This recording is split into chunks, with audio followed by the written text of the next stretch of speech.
All right, g'day everyone. Welcome to another week of Got the 4 Points. It's been another ripping weekend of local footy all around Victoria and perhaps even around Australia. We had some beautiful winter sunshine going on in Melbourne this weekend, and Pete and I are pretty happy because the Uni Blacks are on a big roll and we are up and about. We hope that your team also got the 4 points and that you're feeling up and about as well. Pete, I trust that you had a very good Saturday yesterday, but how you doing otherwise? Yeah, I'm doing well, thanks. I had a little bit of the sniffles last week, but it's amazing how much healthier and better the body feels after a big win, especially a big win at a place. And I'm sure every football club has that place where you just don't super like going and playing there. It's not a fun place to play. You haven't had great experiences in the past, and that was the Blacks on Saturday at the Snake Pit, St Bernard's College, and it's not been a happy hunting ground for Blacks in the past. So to get the win yesterday was has left us in good spirits. I feel so. I'm sure that there's plenty of other clubs, as you say, across Victoria and the country that maybe had a similar win against a team that they don't normally have a win against, and have been having maybe a tough Sunday because I've probably got a bit of a sore head after the beers are flowing Saturday night. But yeah, it's been another big week in footy, and I'm looking forward to cracking into it with you and seeing some of the things that we've found. Where was it for you in your footy career that you didn't like going the most? Where was your snake pit before you were at the Uni Blacks?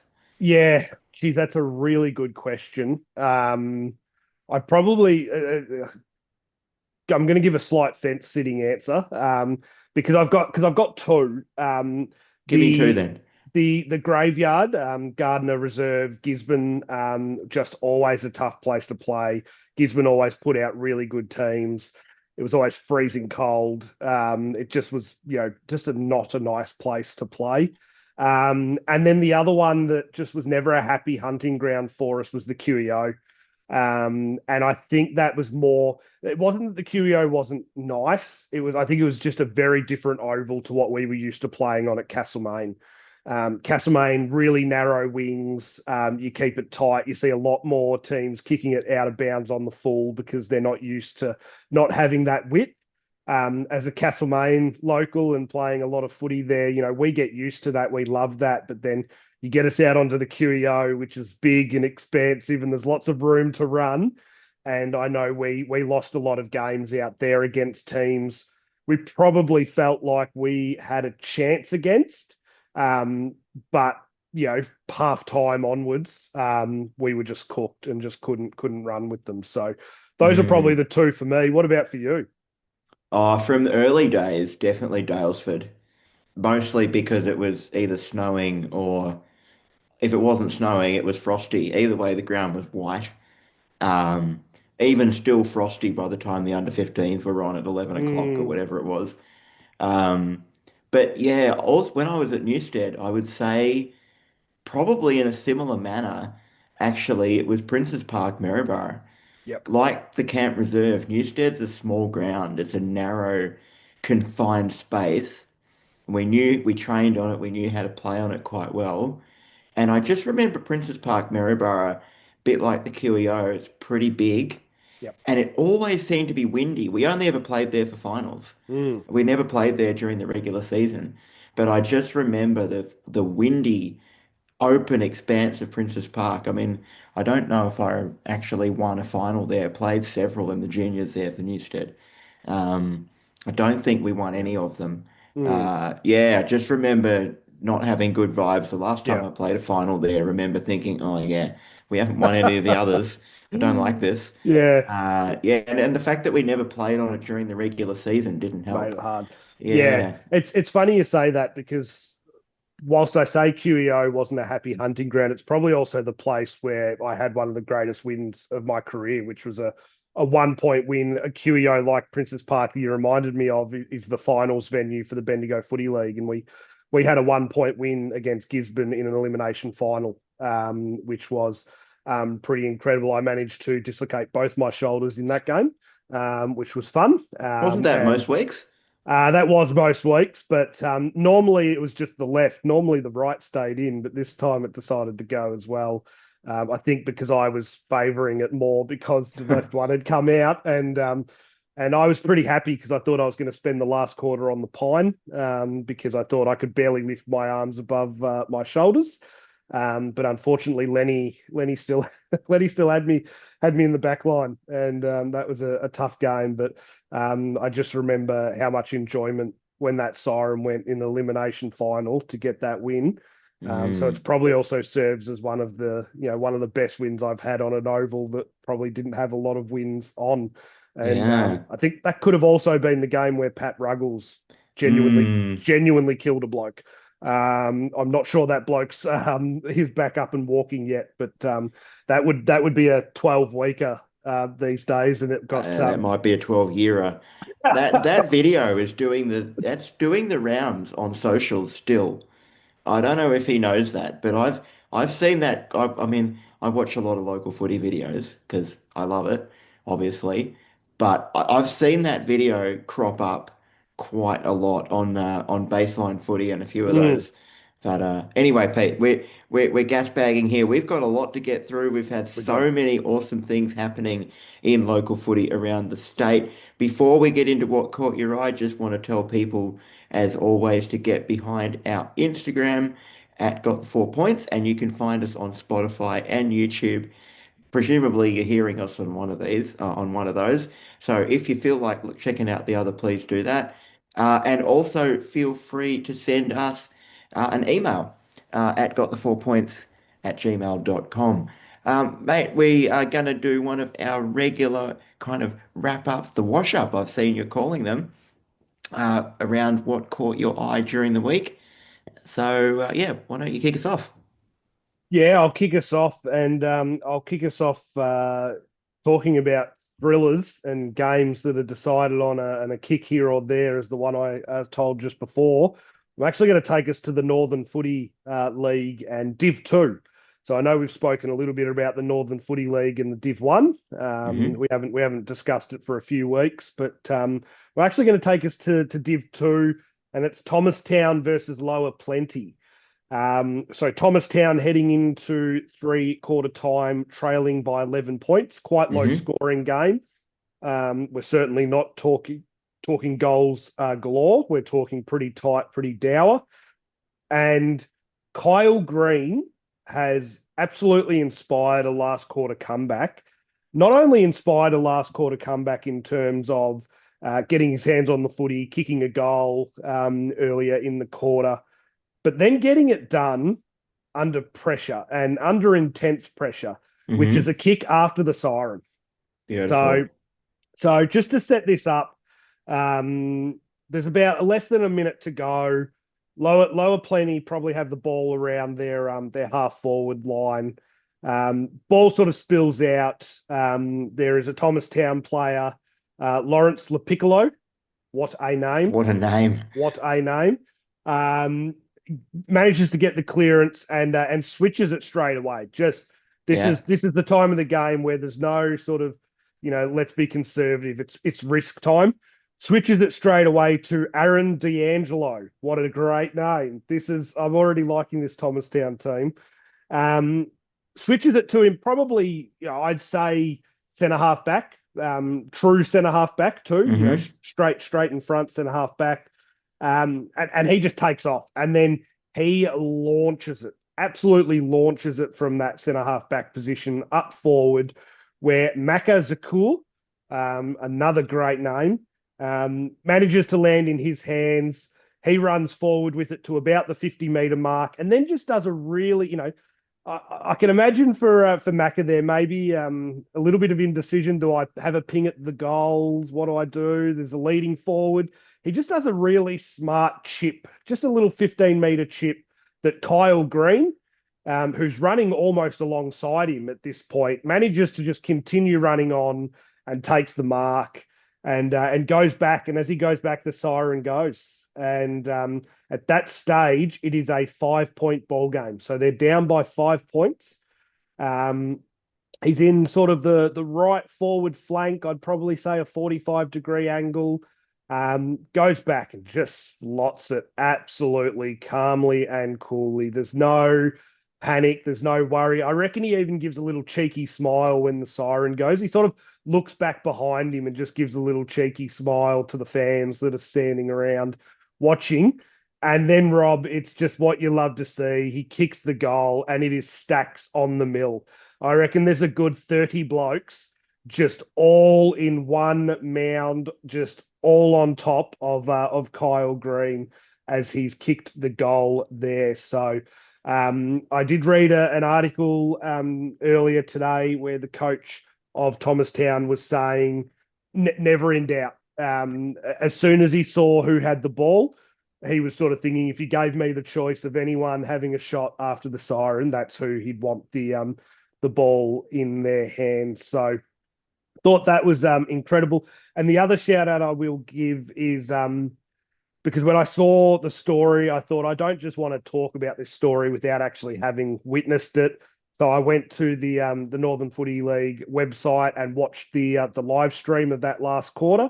And can I say the video quality and footage there from the Northern Footy League is really good. Probably we've spoken a bit about how good Ballarat's coverage was, Mm, how good the Ovens and Murray coverage was. I reckon this is a contender. I reckon this is up hmm. there for best coverage, noting that it's Div 2 as well. Yeah. So it's not like they're sending out, the rubbish cameras to Div 2, which just, made me reflect, Rob, on the VAFA. And look, I love the VAFA and I love the work the VAFA media team do, but sometimes it can't be easy when some of the games look like they're filmed off a potato as opposed to a working camera. So congratulations there to Thomastown and well done to the Northern Footy League for that footage because it's so easy to watch and go back and rewatch because it's so easy to actually view it without Mm. looking at a million different pixels on the screen. Or only 10 pixels, as the case may be. Yeah, all that. Awesome summary. I feel like I was there. That's really cool. Very happy for Kyle Green there, albeit having the most boring name in that passage of play, um, which is disappointing for him. Um, Look, seriously, you've got a bloke called Macca Zakor. Where do you go from that for a nickname? You can't just go with Macca because that's already his name. Like, where do you Macca Zaka? I don't know. I, weirdly, that's the path I was going to go down. Was like Yeah. Zach Mac Zach, something MZ? like I don't that. know. I mean, that's Uh, that's that's unreal. I It's mean, got it's got where two double K's in his name too. where That's where do you go incredible. with Lawrence Lopiccolo? Oh, I tuba, feel I feel, flute. that There's, is good. there's a lot of places you can go with piccolo, I mate. but I no I think And, that's and a my low piccolo, a low piccolo. That's a tuba. I think that's my problem with it though. My problem with it isn't that you can't make a nickname of it. It's which option do you go with? Yeah, There's too yeah, many. yeah. Um, True. it's got to be a bad state of affairs when Aaron D'Angelo is one of the names that you just go, yeah, it's not really doing it for me, Aaron D'Angelo. But any other team, he'd be a headliner for names. So Oh boy. um, I love it. That's a great start. Very good, Pete. All right, I'm going to take you to a game now. I didn't watch the final part, and I'm not going to give you the full rundown here. I'm just going to give you the headline for what caught my eye. And I know you're laughing because you've seen what I've written here. Look, we're very happy that the Uni Blacks had a win on the weekend, and they've had five in a row. We've proven ourselves to be the kings of the last quarters in the last 5 weeks in all of those games. One club in the VAFA that is proving themselves to have difficulties, to put it mildly, in last quarters is the Uni Blues. Um, I want somebody to message us and let us know if you have ever heard of a team having two draws in 2 weeks. Most teams have what, a draw every few years, Maybe. maybe, maybe every 5 years. Well, the Uni Blues have had two draws in 2 weeks. Um, I reckon looking at the results last week where they drew against St. Bernard's, you could say they played pretty well. This week, I have to say, they've lost this game, really. Well, they haven't lost it, I suppose they've drawn it, but they've thrown it away. They've thrown away the win because they kicked 6 goals, 10-46 to Collegians, 7-4-46. Collegians will probably think themselves very lucky to have got out of that game with 2 points. That was a game partially or potentially influencing the relegation battle at the bottom of Premier Division. Both of those sides desperate for a win to get themselves out of that bottom two race. Yep, Um, Actually can't remember who's in there right at the moment. I think it's probably still Collegians. it is. Yeah. Um, but nevertheless, extraordinary for the Blues to have had 2 draws in 2 weeks. And like I said, if anybody can find another example of that happening, I'd be interested to hear it. And you were talking about the stacks on the mill going on there at Thomastown. I haven't seen the footage from the Uni Main Oval, but I'm pretty confident there was no stacks on the mill there. I'm pretty confident that was hands on knees, hands on heads, a lot of swear words being muttered. Yeah, extraordinary. Can't believe it. 2 draws in 2 weeks. We were certainly refreshing our screens on Play HQ on Saturday evening, going, surely not. But surely so. Yeah, you're right, and it's a good one to capture. And yeah, like I can't think. You might know better than me. I can't think the last time Uni Blacks played in a draw. In all honesty, and so to have 2 draws in 2 weeks, you've just got to be going. Imagine the drive home from the ground. The drive Yeah, home from the ground, you'd just be thinking, what do we got to do to get four points here? Noting that not only have they had 2 draws, they've lost after the siren against St. Bernard's. So yeah, St. Bernard's kicked a goal after the siren to win.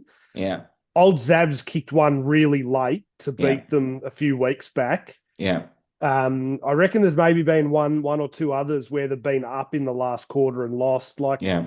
there would have been Uni Blues players driving home Saturday night, just thinking, "What the hell do we got to do to get 4 points?" Well, the Um, answer is, as you told me on Saturday night, Pete, the answer is that they've got to play 2 weeks to get four Correct. points. At the minute, it looks like they do. If they want to get 4 points, they just got to play 2 weeks in a row, and 2 draws will equal four. Oh boy. But certainly been a challenging season for them there. Rob, I want to take us to what I reckon would have been a challenging Saturday night for the Sunbury Football Club. So I'm taking us Mm, to the Ballarat Football League. Ballarat Football League, they're playing Darley. Both of these teams high up on the ladder. So both of these teams are pushing for that sort of 1, 2, 3 spot there on the ladder. And I reckon at half time would have been both teams maybe a little bit happy, a little bit disappointed. It was a 10-point lead to Darley at half time. Then Sunbury have gone bang in the third quarter, and they've gone out 10-3-63 to 4-8-32. So they're sitting there with nearly a 30-point lead going into the last quarter. You're thinking, all right, that's pretty good. If we can just maybe play a really good first 10, first 15 here, kill the game off, then coast to victory. Well, Darley didn't let that happen because Darley have gone 7 goals to 1 in the last quarter. They've overturned a 31 point deficit. Sorry. So it was above 30. It was 31-point deficit. And they've managed to kick 7-4 to 1-1. So 7-4 to 1-1 in that last quarter to come home and win by 8 points with a wet sail. I imagine Sunbury were feeling pretty flat at the end of mm, that. In terms of sort of repercussions from that loss, that puts Darley on top, sitting 9-1. That loss puts Sunbury into fourth, sitting 7-3. So both teams were sitting. Sorry, because there is buys here, but Darley was sitting 8-1, and Sunbury was sitting 7-2. So the opportunity there for Sunbury to bounce back up to the same amount of wins that Darley had a really good opportunity to do that, 31 mm. points up going into the last, and they're now sitting 2 wins behind first. and I reckon just hurting a little bit from Mm, that performance. So, um, and usual suspects there for Darley in the write up. Nick Hind, they certainly mentioned how he was a big element there to that win, and Brett Bewley as well, who has just been absolutely dominating that Ballarat Footy League since he's come into it maybe 2, 3 years ago. yeah. So yeah, credit there for the Darley Devils. So I'm Mm. pretty confident it's the Darley Devils. Yeah, I think you're right. In I'd have to Collingwood jumpers, but they're Devils. Yeah, you're right. they are Devils. Yeah, the Devils. But and I'm sure that's what Sunbury think of them at the minute. But Mm, yeah, just an incredible game, and we've seen a few of those types of games this season where clubs are coming from the clouds in the last quarter to win. And I think that's a real theme and trend with the modern game. Rob is I reckon 20 years ago a 30-point lead going into the last quarter was home and mm, host. mm. Nowadays, a 30-point lead in the last quarter is nowhere near safe. But yeah, credit there to Darley, and I think that's shaping up as a really interesting final series with uh, not Bacchus Marsh, sorry, East Point and Melton Yeah, up there as well in that yeah. top four. It's looking really tight in the Ballarat Footy League, and so I'm interested to see how that plays out for the rest of the year.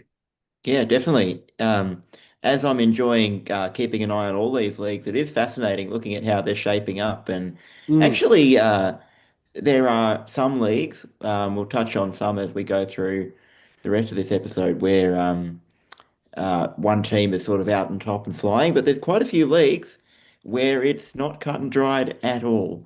Now, I've got to move along to an area of the state which we have touched on a little bit, where I don't care about the top end of the ladder. Oh, I do, but our focus has been on the bottom end of the ladder in the Geelong Footy League. Um, Shout out to Clay again, one of Mm. our most often listeners. That's terrible English, but most regular listeners. There we go. But for reminding us that the battle of the bottom of the ladder was happening in the Geelong League this weekend. Now it is my turn to eat humble pie, and it is my turn to admit that I was wrong, but only about the senior game. Uh, I was, of course, referring to the reserves game when I said that I would buy you a pint if North Shore beat Lara on the weekend. Now, unfortunately for you, I was correct, and Lara did beat North Shore in the reserves by a very handy 64 points. Mm. Completely coincidentally, North Shore actually did get up over Lara in the senior game, but yeah, pity the pint wasn't riding on that one. So no, look, it's sort of we're laughing a little bit. It's not really funny that we've got these two teams, proud clubs, long histories down the bottom of the Geelong ladder. For those that need a little reminder, going into this weekend in the Geelong League, Pete, North Shore was sitting on the bottom of the ladder with 0 wins, 7%. Lara was sitting second bottom on the ladder by virtue of percentage on 11%, but no wins. Very difficult seasons for both of those clubs. And North Shore, as we know at the start of the year, were looking like they might not field a team at all. Mm. Well, I don't know what the local pub is for the Seagulls, but it would have been rocking on Saturday night, Pete, because they won the game very handily, 15-18, 108, Mm. uh, comfortably their biggest score of the last few years, and defeated Lara 13-16, 94. Now, Lara got a good start in the senior game. Um, they were up by a couple of goals, I think, at quarter time. North Shore have come out with a 7 goal to Mm. 1 second quarter. They've kicked more goals.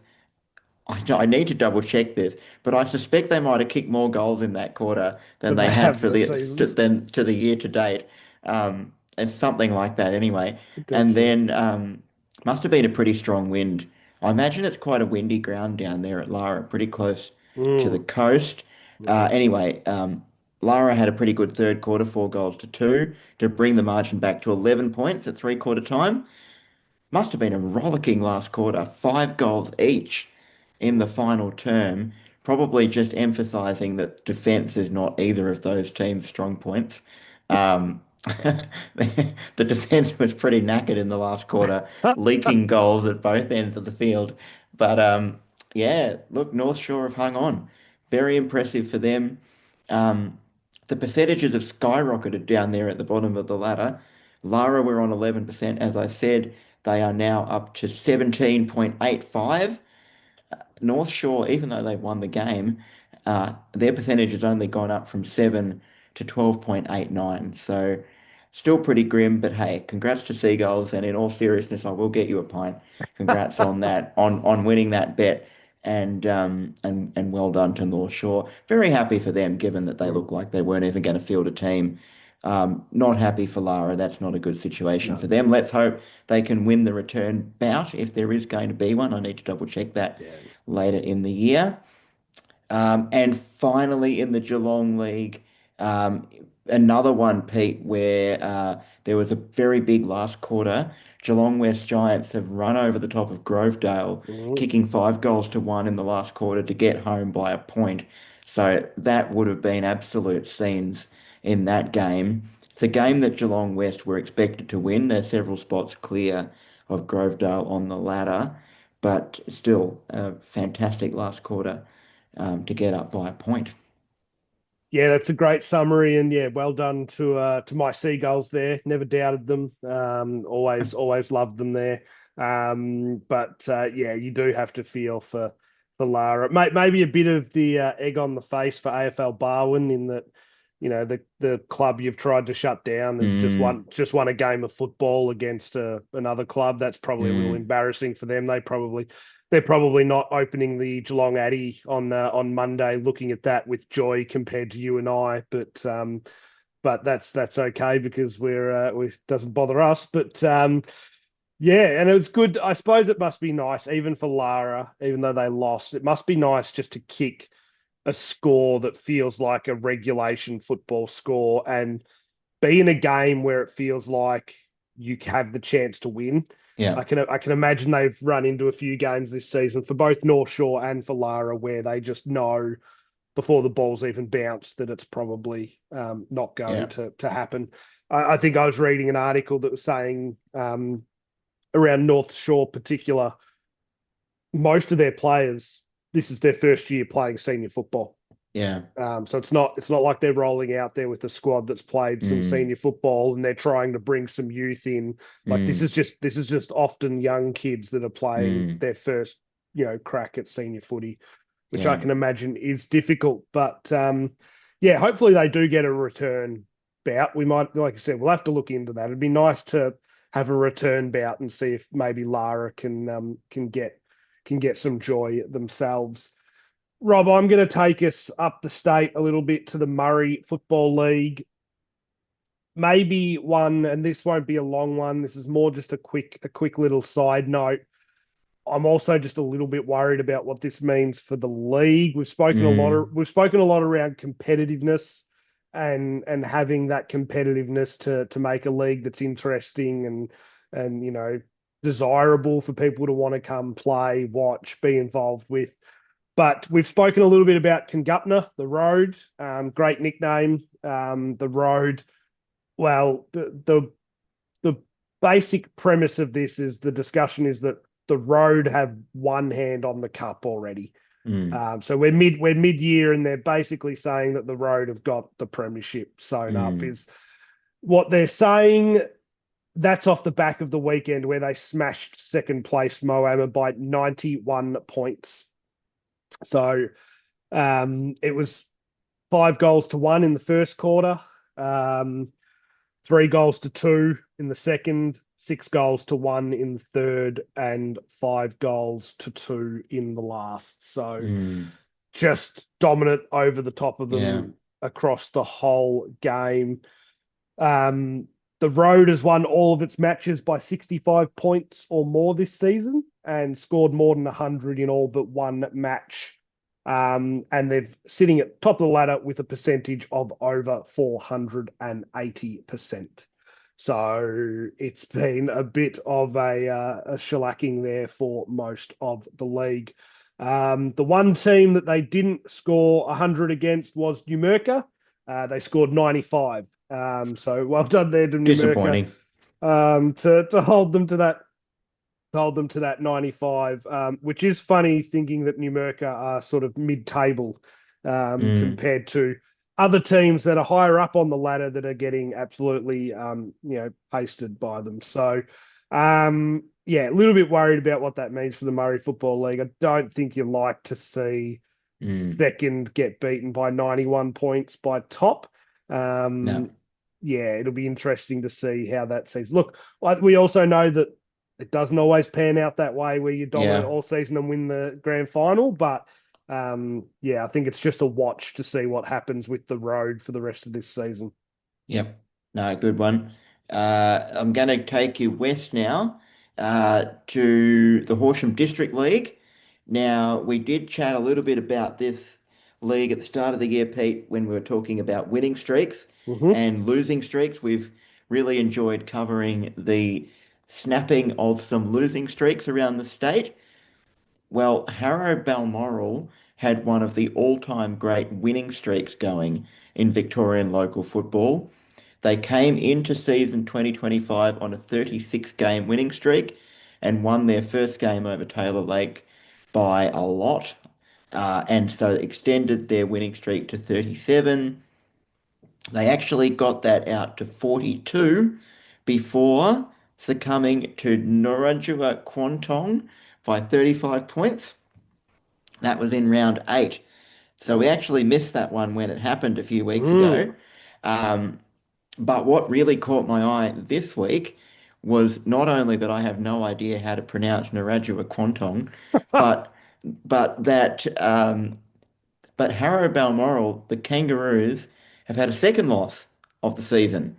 And it's a really big one, Pete. It was to Natimak, who are sitting seventh on the ladder, very much mid-table. That was their fourth win, Natimak. Now, that might not mean a lot, but for Harrow Balmoral, who have reigned supreme in Mm. that league for 3 seasons, or for 2 seasons in a row, no, for 3 seasons, yeah, 22, 23, 24, triple premiership team. They hadn't lost since 2022 coming into this season. For them to lose a game to Natimak mid-table says to me that that reign is over. Mm. That's quite something for that league. Now, Narajua Kwantong, I'm going to have to learn how to say it because they are top of the ladder and undefeated. So, looking on that win by those boys over Harrow Balmoral earlier in the year probably isn't a surprise. Mm. But yeah, really interested that the Kangaroos look to have lost their grip on the Horsham District League. They may have to hand the crown over at the end of this season. Now they are still sitting in the top four. The season's certainly not over for them, but I reckon for the rest of the competition in the Horsham District League there, taking a little look at Natimak being able to knock them off in a really good game, a close game, 4-point win, that will give a lot of other clubs in that league big confidence that they can also make an impression on the top four. Mm. Yeah, that's a really good pickup. And look, that is the same league that my mate is got his son involved with and helped us with the Pimpinio Tigers, not the Pimpinio as we were calling them. Mm. So I might need to ask if he can clear up. And I'm not even going to try and pronounce the NQ team as I will call them, because that would just be I would butcher it. So yeah, that is interesting. It'll be interesting to see how that plays out. Whether they have dropped or whether whether they've just had a few bad weeks, Mm. and they're still thereabouts. So also home to the Taylor's Lake Footy Club, and of course we had Brandon Weatherson on for an interview on Got the Mm. 4 Points a number of episodes ago.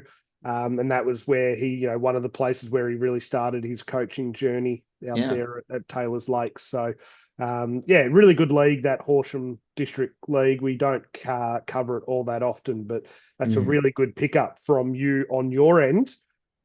I'm going to go slightly different here, Rob. Hmm. We talk a lot about footy. We talk a lot about the results, the scores, the players that are playing well. Something that caught my eye during the week was umpiring. Hmm. The Bendigo Umpires Association, in partnership with AFL Central Vic, have written an open letter to the community calling out cases of abuse against some officials as young as 12.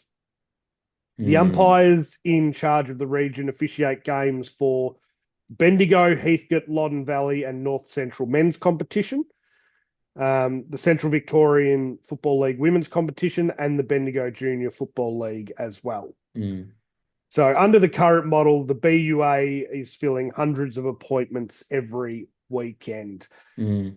It was disappointing to read that. Look, as someone that, will often give a crack at the umpires when I don't feel like they've played the holding the ball or the holding the man that I've seen. I think we do all reflect at the end of the day that they are just like the players human. If we counted all of the clangers and errors and mistakes and turnovers that the players make, Mm. I think we can acknowledge that the umpires are going to have the same opportunity to make the same mistakes that the players do. And then noting that the game is really, really hard to umpire now. Mm. The game is so much grey area Mm. of a decision being made that I can understand how four people look at a contest and all come up with a different free kick because it's so subjective as to what you see versus what I see versus, Mm. what's that initial action, what's a follow on action. And so I just thought it was, I think the part that I've got two parts of this. One is I think it is disappointing when, and I'm not saying that, if you've got an adult umpire, go ham and just abuse them. I'm certainly not saying that. But I think it is disappointing where some adults clearly can't separate that, hey, this is Mm. a 12-year-old, 14-year-old, 16-year-old boy Mm. or girl that is making their way into the umpiring scene. The fact that people can't separate that is really disappointing. And there Mm. were some examples in there of, adults that are having a go at these kids as they walk off the ground, some that are trying to, physically intimidate them just based off their size. Mm. Um, that sort of stuff really I don't quite like. Now I know the answer to this question, so I'm very much just teeing this up for you because I know the Mm. the answer to the question, but I just feel like one of the other problems is it's a little bit internal where why do we have 12-year-olds that are doing senior games of football?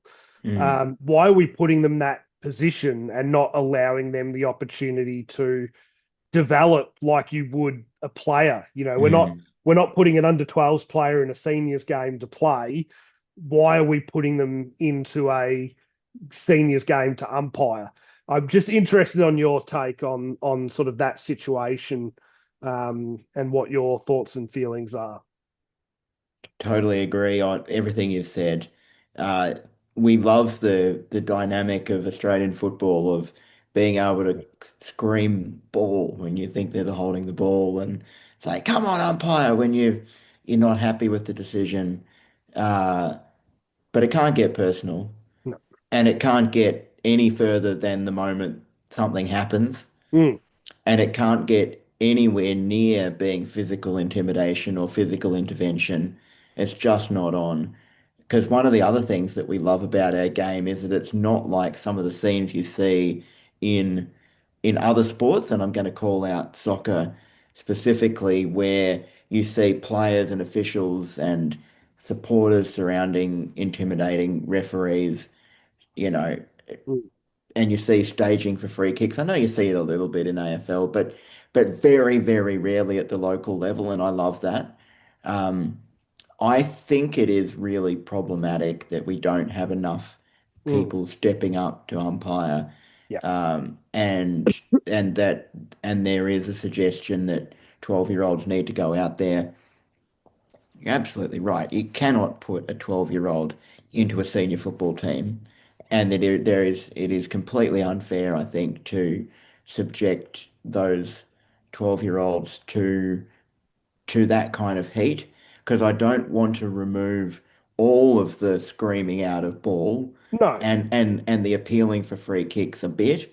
I think that's part of the game. What I think has to happen is that uh, volunteers within clubs are going to have to step up if this situation is continuing. And it's going to have to be part of the rules of leagues. Like a league might say you've got to have a senior team and a reserves team. They're going to have to say, and part of that team is an umpire. Because otherwise, and that umpire's got to be an adult. Yep. Maybe we put 16 on it. I don't know. That's for other people to work out what age is appropriate. But there can't be anything good for the mental health of kids being subjected to abuse, really at any level, but especially not if it's getting to the situation of physical intimidation. And Mm. but I think that should be the physical intimidation stuff should be nipped in the bud by clubs separately. That should be just the removal of people from premises, but there also should be an onus on clubs. Um, and I know it's difficult. You and I know how hard it is to get volunteers. We've been Yep. in the position ourselves where Yep. we've had to step up and umpire Hmm. because that's what the Uni Blacks have needed, or it's Yep. because of what Newstead or Castlemaine have needed, or whatever the situation. Um, and we've been the people that have had to do that, and it's not always fun and it's not always easy. But if it's a choice between a 12-year-old being intimidated by some bloke who's had too many beers on a Saturday afternoon and thinks it's his right to scream at a kid, no, sorry. Mm. That guy's got to be told either he's got to take the whistle and get out there himself, Yep. or he's got to leave, and the club's got to supply an umpire to fill their void. Yeah. I look.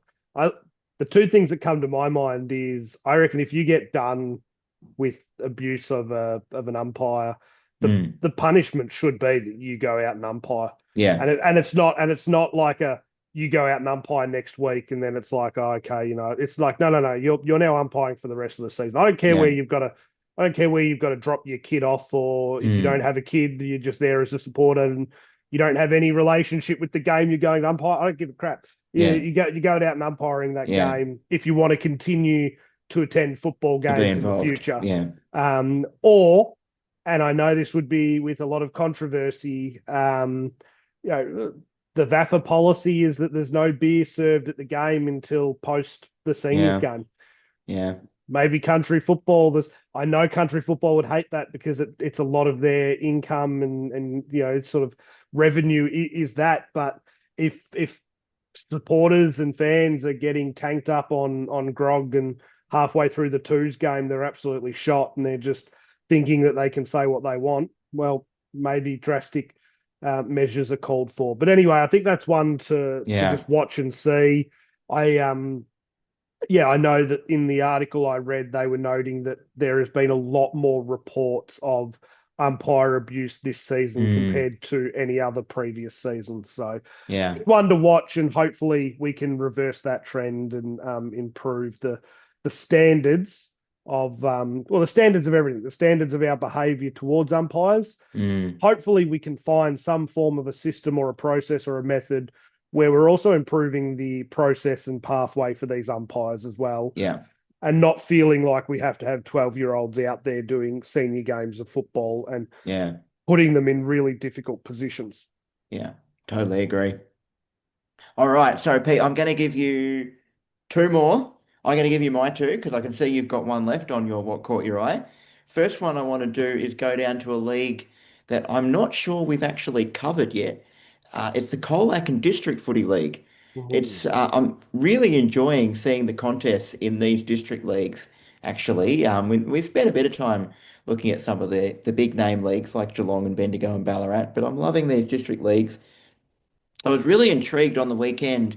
that every winning team down there in the Colac and District League scored 89 points or more as their winning score. And there were some good games going on, including some close ones.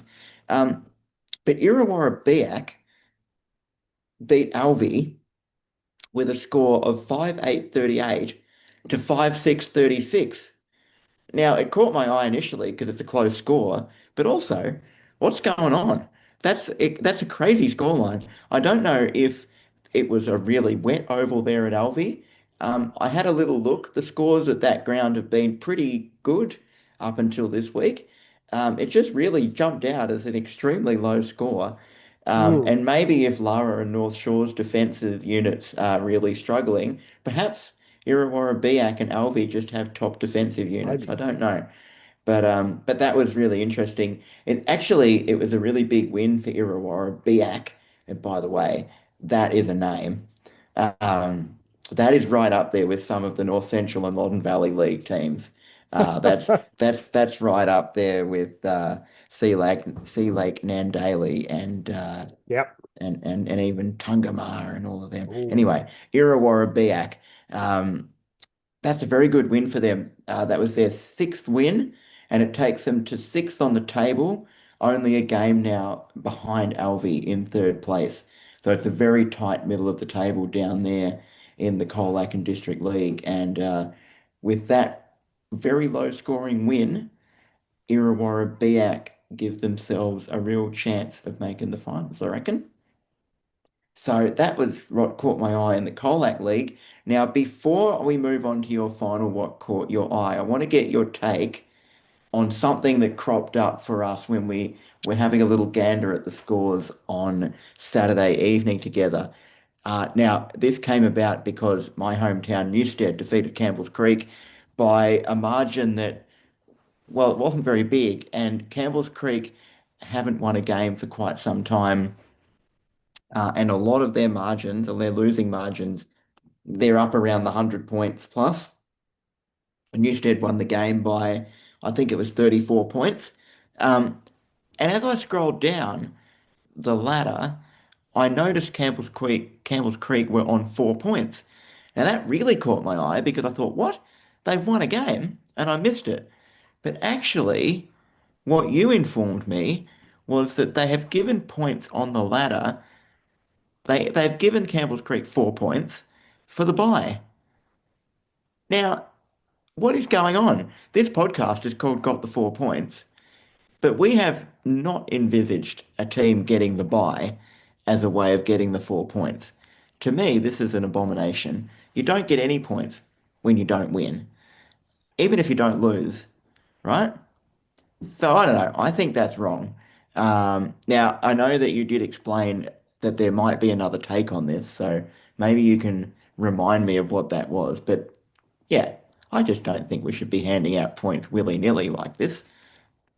Well, I'm glad you thought I had another take on it because I've clearly forgotten what that take is over the beers from last night's win to filming this podcast. Because honestly, I was going to say it's one of the dumbest things I've ever seen. So if I was arguing against that last night, that might have just been me being a bit facetious and just Tipsy. trying to be a bit of a dick. In all honesty, but No, no, you were saying it might be because of an uneven number of teams in the competition, so that not every team had to play a bye. yeah, Play a bye. I think it's look, I don't know. I'm just having a look at the ladder now. There's three teams that haven't had a bye yet. They play a total of 18 rounds, which to me means that there will be some teams that have a bye versus well, some teams that'll have two byes versus other teams only having one bye. I can only imagine it's maybe got something to do with that. But for me, that then comes into how are they calculating that ladder? They surely cannot be calculating that ladder off the back of just premiership points. To me, and I'd have to have another quick look at the ladder here just as we talk. To me, what the ladder would have to be would be points divided by number of games played. Mm, Is to me the only way I see you could do that mm, is you would have to divide the points by the number of games played. But you could equally do that without giving 4 points yeah. for the buy as well. So to me, Yes. it's sort of a bit of a moot point where I just go, you just don't need to give points for the buy. Yeah, I agree. It's strange. It is really strange. I don't know. I'm gonna do a bit of homework, I reckon, and Mm, see if I can figure out how the hell they calculate that ladder based off buys because yeah. and then how are they calculating who gets two buys, who gets one buy? Like what if there's a team that's pushing for that top two spot and they get given two buys because earlier in the year when you made the Mm, fixture you thought they weren't going to be as good, so therefore mm, I don't know. Like yeah. I'm So not some sure. some teams get a bye and some teams get a bye-bye. Yes, that's well done by you. I'm hoping you didn't put that on the run sheet No, I didn't. just No, I for didn't. just for that setup. No, I just thought of it then. I just thought of it then. But hey, stop handing out points for the buy. I don't like it. Get Agreed. rid of it. Agreed. All right, that's me done. That's a lot of things that caught my eye. The last one I've got, Rob, is just taking us back to VAFA. I'm taking us to Prem B, Mm, and I'm looking at Old Trinity versus Williamstown in what looked like an absolute classic game. mm, Haven't watched any of this one yet, but I plan to get the laptop up and put this one on and watch the game. It was Williamstown up by 12 points at quarter time. It was then Williamstown up by 10 points at halftime. Old Trinity hit back in the third quarter and were up by 2 points. And then Old Trinity have won the game by a solitary point. 10 to 9, 15 69. So maybe some bad kicking there from Willie that they may rue. But I just want to talk through. So 1-2 to 1-3 was the last quarter. So mm-hmm, I think you could probably imagine that that last quarter was pretty contested. mm. It was pretty defensive. It was pretty hard to come by goals. Pretty So pretty classic Vaffa last quarter, in other words. pretty classic that for last quarter. So I just want to Rob read to you these are the scores for the last quarter, and it's not going to take long because as we just mentioned, there weren't many of them. So the quarter starts, it's 9-8-62 to 8-12-60 in favour of Old Trinity. Mm-hmm. Williamstown at 149-minute mark kick a behind to make it 62-61. And then at the 319-minute mark, they kick another behind to make scores level, 62 apiece. We then wait another 2 minutes, the 5:08 on the clock, where Hugh Beasley for Old Trinity bobs up and kicks a goal. He gives Trinity a 1-goal lead back. Then, Rob, we go 10 minutes of play. We play 10 Mm, minutes of football before Old Trinity bob up with another point. And I can tell you, someone in the stand would have said, that's a handy point. mm. So that's a handy point, that one. That's one of those That's, great phrases in football. that's a handy point. Someone would have said that. Yeah. I wonder 16, if they turned out to be right, Pete. I wonder. 16 minutes, 46 seconds. Williamstown go forward and get a behind. They're back to a goal behind. Again, that's probably Williamstown fans saying that's a handy point. Mm, That's a handy point for us. Let's mm, lock it in now. Lock it in they did because 4 minutes later, Williamstown kick a goal. Rowan Dewell, he makes it 69 apiece at the 20-minute mark. We then get one more score for the rest of that game, which is at the 27-37-minute mark. Old Trinity kick a behind to go 70-69. Now, when I say I haven't watched the game, I do tell a slight lie in that I have watched the last passage of play. And mm, when I say he kicked that ball and it went through for a point, maybe 3 or 4 seconds later, that siren goes mm, and they win by a point. mm. They were a 3 or 4 second fumble. Sometimes you don't Mm, pick it up right and it fumbles away and you got to go back and get it. Um, from that being a draw. So to play a full quarter of football and have very limited scoring shots, I can just mm, imagine how tense and tight that was for the players, for the coaches, and for the fans watching. But from all reports, a classic game. mm, Old Trinity are doing some great things in Prem B. Williamstown are doing some great things in Prem B. Don't be surprised if those two teams are really fighting for position and mm, fighting for a final spot when Prem B starts to stack up. But in saying that, when we look at the ladder for Prem B, what we also see is that it is one of the tightest ladders I've seen. So if you'll indulge me, let me read out Old mm, Ivanhoe on top on 32 points, Old Trinity second on 32 points. They are 7% away from Old Ivanhoe. mm, Williamstown are coming in third on 24 points. So they are a couple of games away from Ivanhoe and Trinity. But again, that could have been very different had that been a mm, 1 point win to Williamstown on the mm, weekend. Old Carey sit on 24 points. Old Geelong sit on 24 points. The percentages of those on 24 points, Williamstown on 111, Old Carey on 109, Old Geelong on 107. Yeah, and old Carey beat old Geelong, so that was a very good win by them. It Mm, was. Then we go to seventh on the ladder. Sorry, no, sixth on the ladder. Sixth on the ladder. I do apologise. Old Melburnians on 20 points. hmm Seventh on the ladder, Old Camberwell on 20 points. mm, Eighth on the ladder, Caulfield on 20 points. mm, The percentages for those teams, OMs are on 127%. Old Camberwell on 110% and Caulfield on 100%. mm. Holy Yeah, moly. we're That's coming into what, round 12? Round 11. round 11. We're coming into round 11 and we have 1 to 8 that are still a chance of making finals, still a chance of completely dropping out of finals. Yeah. I just think that we've spoken a lot about VAFA Prem B. We've spoken about it being a lion's den. We've spoken about being really tough and contested league Mm, to come out of. It's living up to it. It's shaping up to be, I think, one of the best leagues, not just in the VAFA but in Victoria this season. I'm really intrigued to see where Prem B lands. I'm intrigued to see where it lands week in, week out, but I'm yeah. really intrigued to see where it lands at the end of that season. Yeah.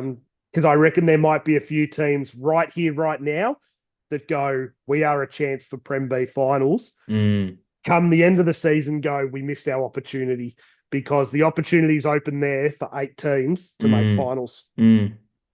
Yeah. Well said. Can't agree with you more. It's a lot of fun checking that league out. And my only two regrets are one, Fitzroy, and two, the fact that it's on at the same time as VAFA A grade. And so it's going to be difficult to get to watch any of those games live. But yes, good summary. Totally agree. Yeah, nice work, mate. That's a great collection of things that caught your eye. Um, we we're getting on a little bit here. We should wrap up our Sunday evening and wrap up our weekly episode for the pod with our picks, Pete, our Paddocks to premierships. Uh, I don't think it's been a great week for us.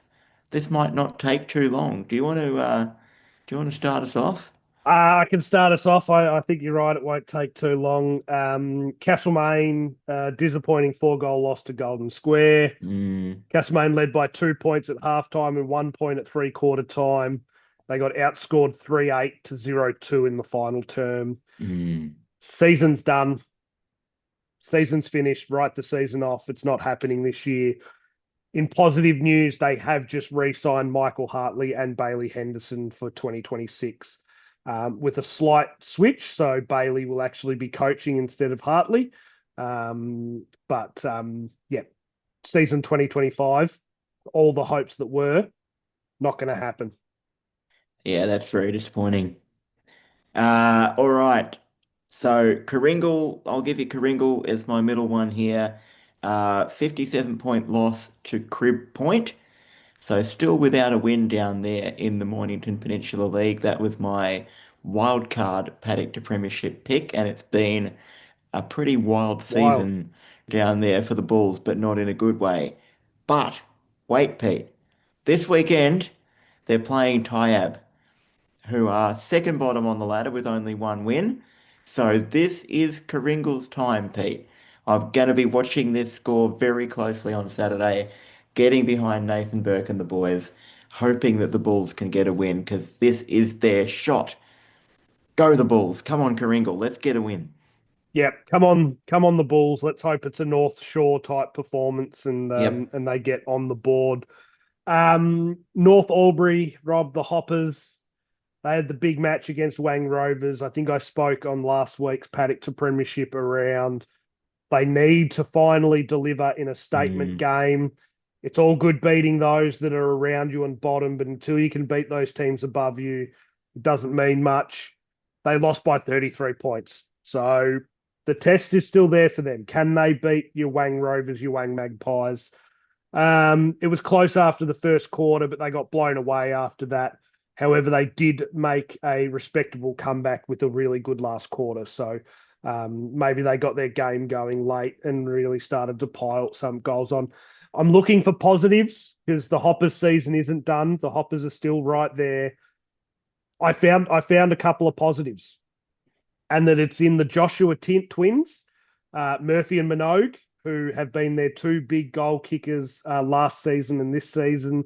Both did not play against the Wang Rovers on the weekend. So I can imagine when you're missing your two big pillars in your forward Mm. line, that potentially does a little bit to your structure. So I'm holding on to that as a positive.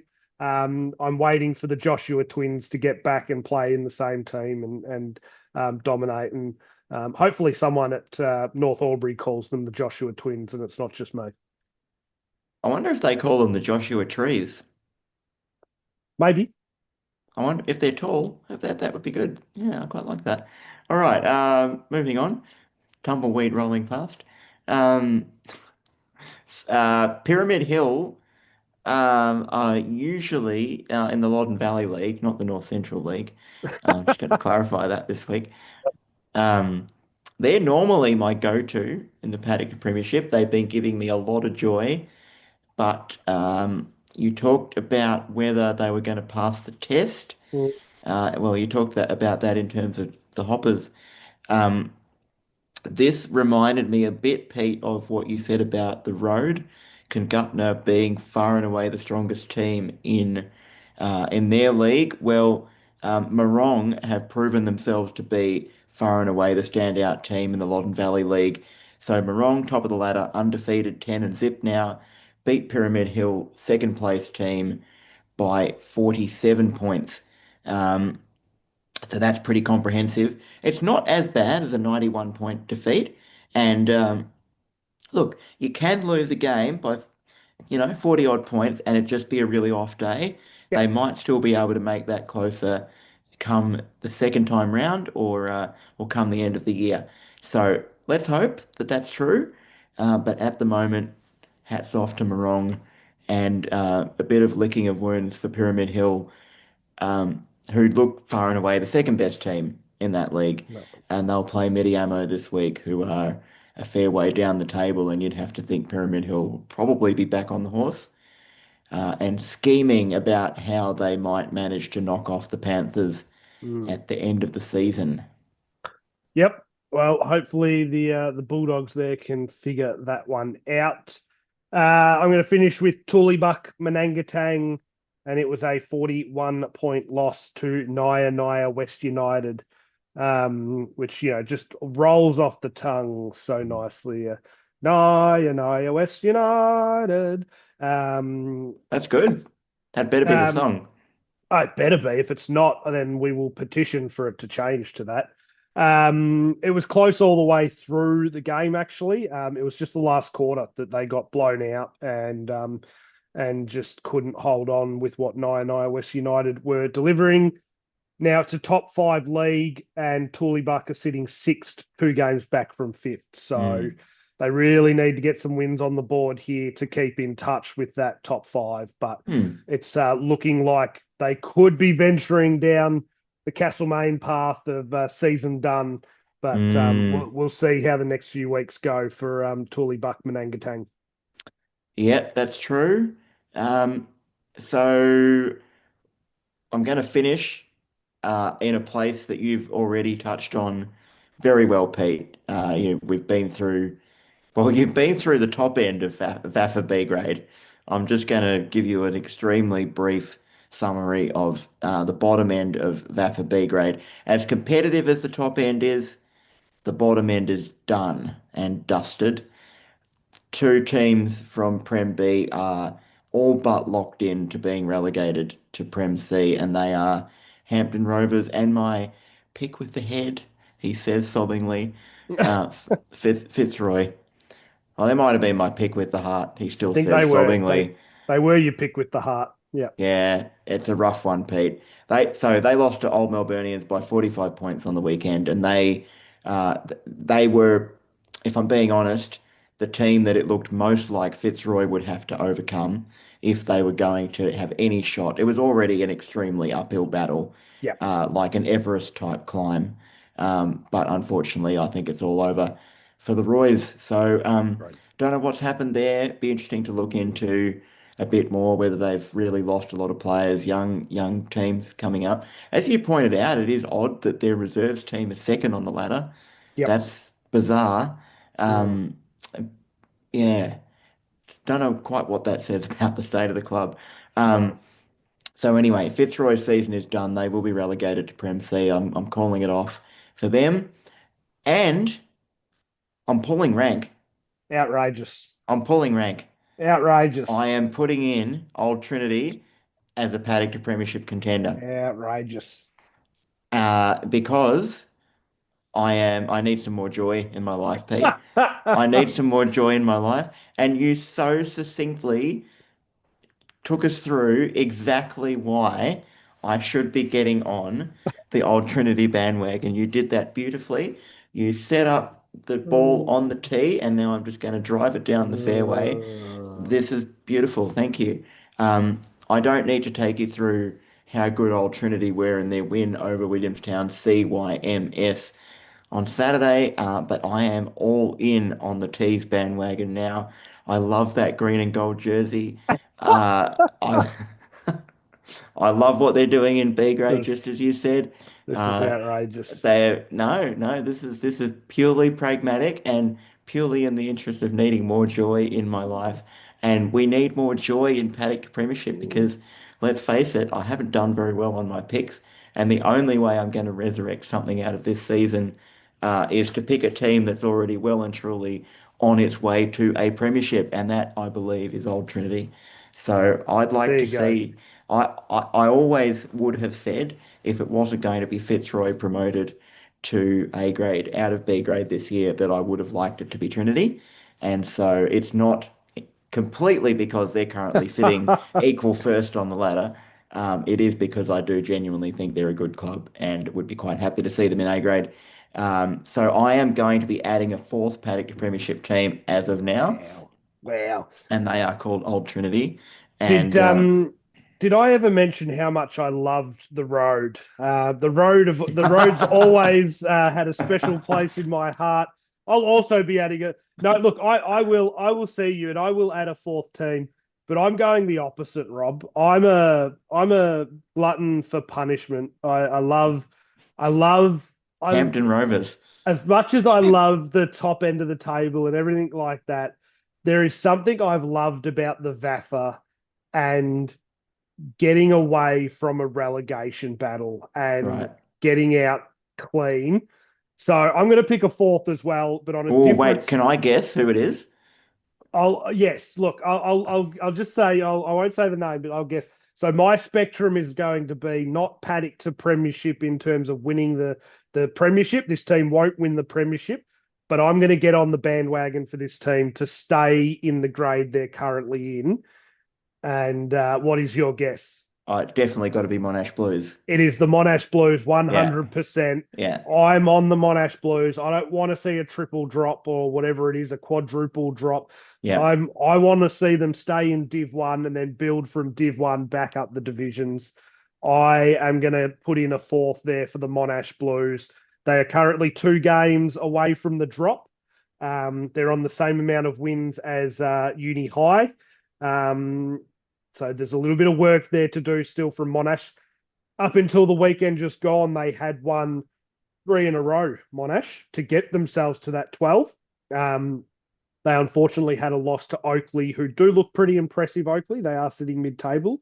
But they weren't necessarily completely outclassed, Monash. It was 57. No, sorry, they played Old Peninsula. Mm. Correct me. Who And was that, second on the ladder? who are second on the ladder and looking Yeah. very good. It was a 57-point loss. So not all is lost there. They were 8 points down at halftime, Monash, and then Mm. Old Peninsula really showed their strength. So that's gonna be who I'm gonna back in there to see if they can get away from that relegation zone and stay in Div 1. Very good, very good. I knew as soon as you started where you were going with that. That's a good one, and I would be quite happy to see Monash Blues avoid that fate as well. Um, Very good, Pete. All right, so not so outrageous as it turns out, adding a fourth Paddock Premiership team since you've jumped on the bandwagon. Love that. Um, Thanks for joining us, everyone. That's been an absolute bumper episode of content, I reckon. Um, so thank you for joining us. And if you've got any tips from your local league, from your local area, if you've got a team that's had more than 2 draws in a row, please let us know. Um, Can yeah, they we do love. 3 in a row? Can they go? Can we Well, dream? who are they playing? I don't know. Not a clue. Would be amazing. I think Brighton. Oh well, that would be a turn up. Brighton only won by a point on the weekend, didn't they? They did. So Brighton are due for a draw, and and also I think Pete, in our next episode, we should probably get on Ton Watch. So if you've got somebody in your local league who's kicked quite a few bags of goals and might be on their way to a ton, let us know because I think it's getting to the time of year where we need to start looking at who the biggest goal kickers in the leagues are. I can't remember his name, but I did read an article this morning. There was a guy that was 25 goals away in the Mm, Gippy, I think in the Allen Bank League. yeah. He was 25 goals away. He kicked 20 against Poowong. Phew. So he's 5 goals away now. Well, So I that'll think help. I think he might get the ton. You saying we're on ton watch? I think next week might be ton We watch. might have our first Yeah, ton. it might be done. So, but I reckon Wow. Aaron Mullet, who you mentioned a couple of episodes ago, Yeah. he would be close as well from Mm, memory. So yeah, but I genuinely can't remember his name. I do apologize, but it is a player in the Allen Bank League that is sitting there on 95 goals from my knowledge. that's extraordinary. All right. Stay tuned for that next week. Thanks for joining us this week. We hope that you have a great week, and we hope that when your team next plays, they get the 4 points. Catch you soon. Yeah.